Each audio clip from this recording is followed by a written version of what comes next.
Hey, welcome to The Explainer. So, have you ever had that feeling, that your attention span just isn't what it used to be, that it's shrinking? Well, you are definitely not alone. Today, we're going to dive into the psychology behind why it feels so much harder to focus in this crazy, hyper-digital world we all live in. All right, so let's just jump right in with a scenario that I think might feel, well, maybe a little too familiar.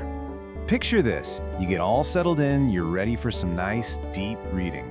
And then, before you've even finished the first page, your hand just kind of automatically starts moving toward your phone. You get that little itch for a quick scroll, right? A quick check of your notifications. It's this powerful, almost magnetic pull, isn't it? If that sounds like you, the most important thing to know is this is not some kind of personal failing. It's not a lack of willpower. It's a huge, widespread cognitive phenomenon, and it's a direct result of the environment our brains are swimming in every single day. And you know what? There's actually a name for it. Yeah, this whole experience is so common now that psychological research has given it a name. They call it the digital brain. So let's break down exactly what that means. So what in the world is the digital brain? Well, it's not a physical change to your head or anything like that. It's more of a functional one.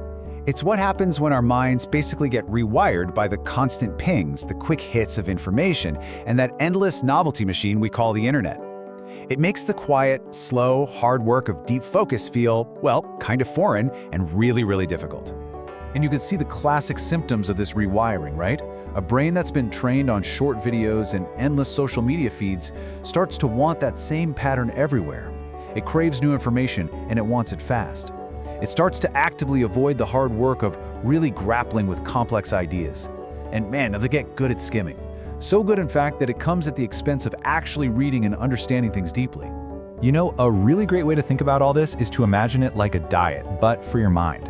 Every single piece of content we consume is either a quick, sugary snack, or it's part of a big, substantial, nutritious meal. So the real question becomes, what's the balance of your mental diet? And this slide just perfectly illustrates that core conflict. I mean, look at this. On one side, you've got information snacking, all that short digital stuff. It's easy, it's fast, sure, but it only rewards surface-level attention, and ironically, it leads to this feeling of being mentally tired and unfocused. But then on the other side, you have cognitive feasting. Like reading a whole book or a really long, thoughtful article. It's harder, no doubt about it, but that's the stuff that builds your mental muscle, that trains your endurance, and ultimately leads to real cognitive strength. And this brings us to a really, really key concept here, cognitive endurance. And you should think of it just like physical stamina. It's something that absolutely has to be trained. This quote just nails it. Cognitive endurance, it's that mental muscle that lets you grapple with complexity. It's what allows you to follow a really long argument, to connect ideas that don't seem related, and to solve really hard problems. But here's the thing, if we never exercise it, that muscle starts to get weak. And this is exactly how that muscle gets weaker. You can think of it as the atrophy loop. It starts with step 1, we're just constantly consuming easy, short-form content. That leads to step 2, our brain adapts. It starts seeking out more of that low-effort stimulation. And then comes step 3, our actual cognitive endurance for the hard stuff starts to weaken. Which brings us to the final, crucial step. Deep reading and complex tasks start to feel even harder, which, you guessed it, reinforces the whole cycle and makes us want to grab our phones all over again. It is a tough cycle to break. So what's the real cost of getting trapped in this loop? Well, it's our working memory. It's our brain's ability to hold multiple complex ideas in our head all at the same time. And without practice, that amazing capacity we have for true, deep, critical thinking, it starts to diminish. Okay, so I know, that all sounds a little bit concerning, maybe even a little scary, but here's the good news. Our brains are incredibly plastic. We can retrain them. So if you recognize this cycle in yourself, what's the path forward? How do we start reclaiming our focus? And look, this is not about throwing your smartphone in a lake and moving to a cabin in the woods. I mean, unless you really want to.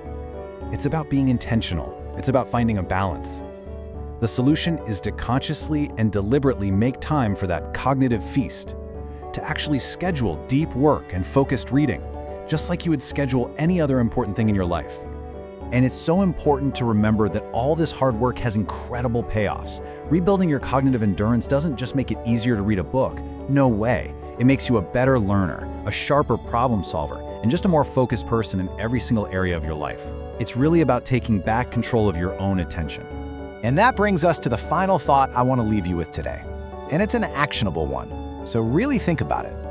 In a world that is literally built to distract you, what is one cognitive feast you can commit to this week?